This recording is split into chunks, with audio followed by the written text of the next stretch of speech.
Today I wanted to go over the most aesthetically beautiful fights in the entire Soul series. Basically, these are just my personal favorites. This is not a definitive ranking list or anything. Also, I'm just ranking them based off the arenas, design, stuff like that. And overall just how beautiful or cool they look. Anyways, let's start with the first encounter. While Dark Souls 2 doesn't have a lot of visually pleasing encounters, there's still some that stand out, and personally the one that I like the most is Sir Alonne. Now in terms of appearance, Sir Alonne himself, while having a cool samurai design, still kinda look a bit bland due to the faded color palettes, which don't get me wrong, I completely understand because we're playing Dark Souls, not Light Souls or whatever. But the two things that made me include him on the list is one, the background view, like come on bro, has one of the best seats in the castle, and two, the shiny ass floors. Like holy shit, to this day I don't think FromSoft has made any tiled flooring look as good as this one. Hey, say what you want about this guy, but unlike many other bosses, you can't call him dirty. But yeah, that's pretty much what I find visually pleasing about this encounter.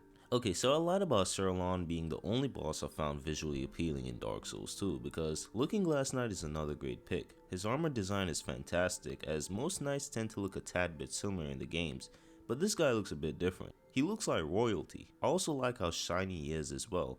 Oh, and who can forget the big ass mirror on his shield? But what really carries the visuals in this fight is the background. Sure, the arena isn't super beautiful as it's just a destroyed castle room, but what makes it stand out is the thunderstorm in the background. The lightning, the rain, all makes this fight feel truly cinematic. At this spot we have the Putrescent Knight. Usually something described as putrescent would make you think that it's an ugly pile of decaying slop, and to be fair, that's technically what he is. However, if you have an open mind and a certain taste for art, you will know that the Putrescent Knight's design is beautiful, not in the traditional means, but you know what I mean.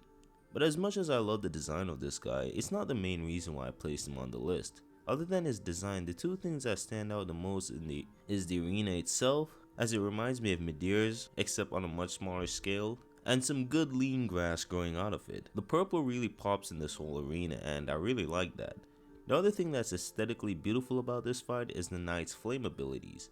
Again, the vibrant blue really meshes well with the purple. Overall, while I didn't enjoy this fight on a mechanical level, the visuals are great. You know, as much as I hate the Duke's Archives due to the annoying enemies and the long ass run back to Seath, I can at least say that visually it's definitely one of the best looking areas in the entire game, and this extends to the encounter with Seath as well. Now, when it comes on to Seath, the arena is beautiful, sure, I really like the crystal vibe going on, but what really stands out is the Pale Drake himself. I mean, this big ass albino dragon is damn near beautiful if you ask me. So yeah, that's basically it for Seath. I just really like how he stands out.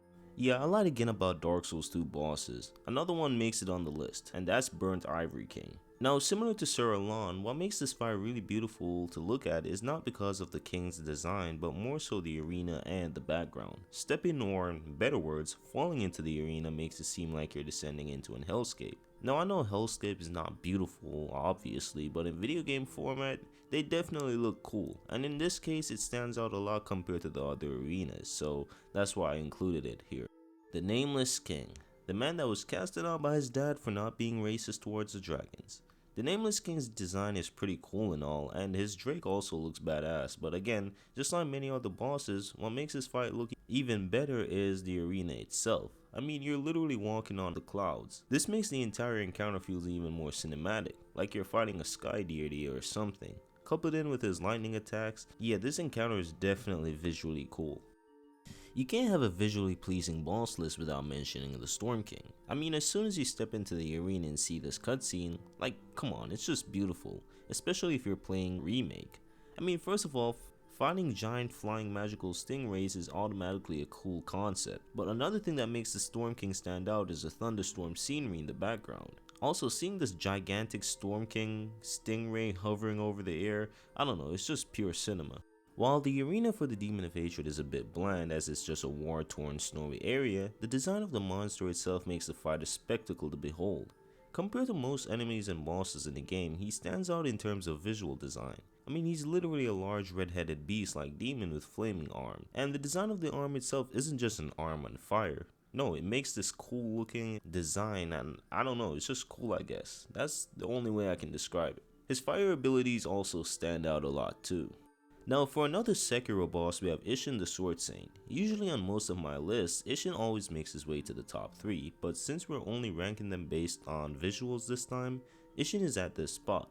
Which, don't get me wrong, the fact that out of hundreds of bosses he made his way this far is still impressive, but there are just more fights that I think are a bit, cooler visually. That said, Isshin's encounter still looks really incredible. The large open grass field, the view on the background, and I also like how as each phase goes by, the wind becomes stronger, and when you reach the final phase, there are lightning that strikes in the background and also parts of the arena. Isshin also gains the ability to use the lightning against you as well, making the fight look even more cinematic. I mean, this is just a cool looking final encounter. For most people, Astel would be at number 1, and don't get me wrong, I could see that, but based off of my personal preferences, I think this spot is good enough. Fighting Astel feels like you're in space, which fits in with his cosmic origins. First, let's talk about the design of him.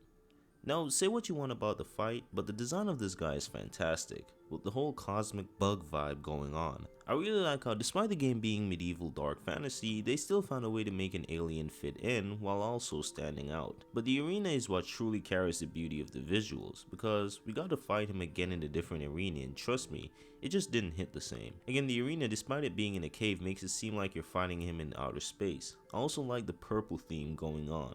What amplifies the visuals even more is the various abilities that Astel has. His gravity slam looks beautiful, but the meteor shower is the one that stands out the most. All in all, this was just a beautiful encounter.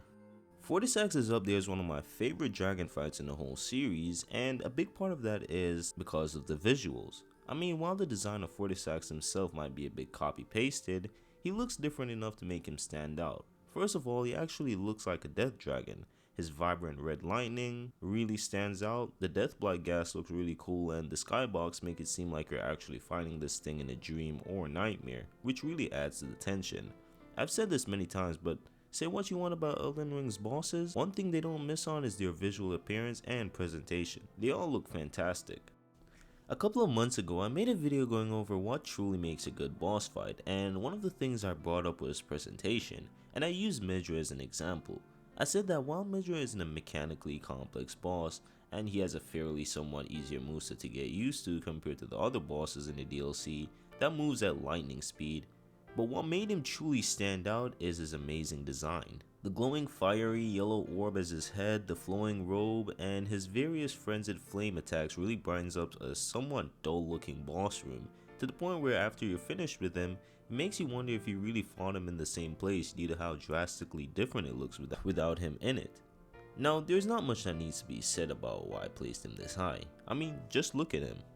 The Soul of Cinder is a boss that isn't only carried by the beautiful arena nor scenery. The Soul of Cinder itself looks really beautiful in a weird way. The armor set looks amazing, and I like the burning theme going on. Now still, while it looks great, the arena and background scenery really amplifies the presentation. The ashen fiery flower field and the giant dark sun in the sky really makes this feel like an actual final fight, and that's something I really love.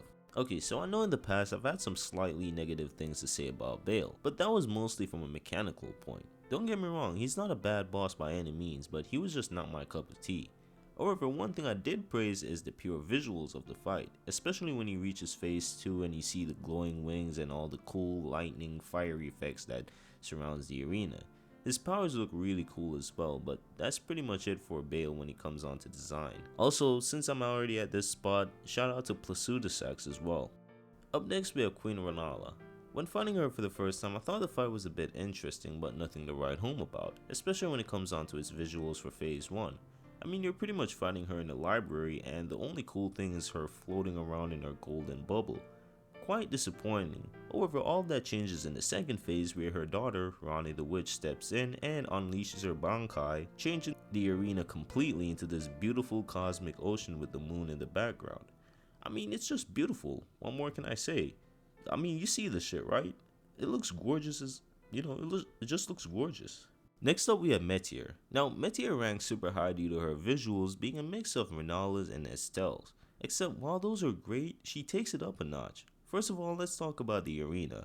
While Rennala's whole encounter makes it seem like you're fighting her on top of the ocean, Metyr makes it feel like you're fighting her submerged in it, which while beautiful in design, still adds a certain level of horror to the whole encounter.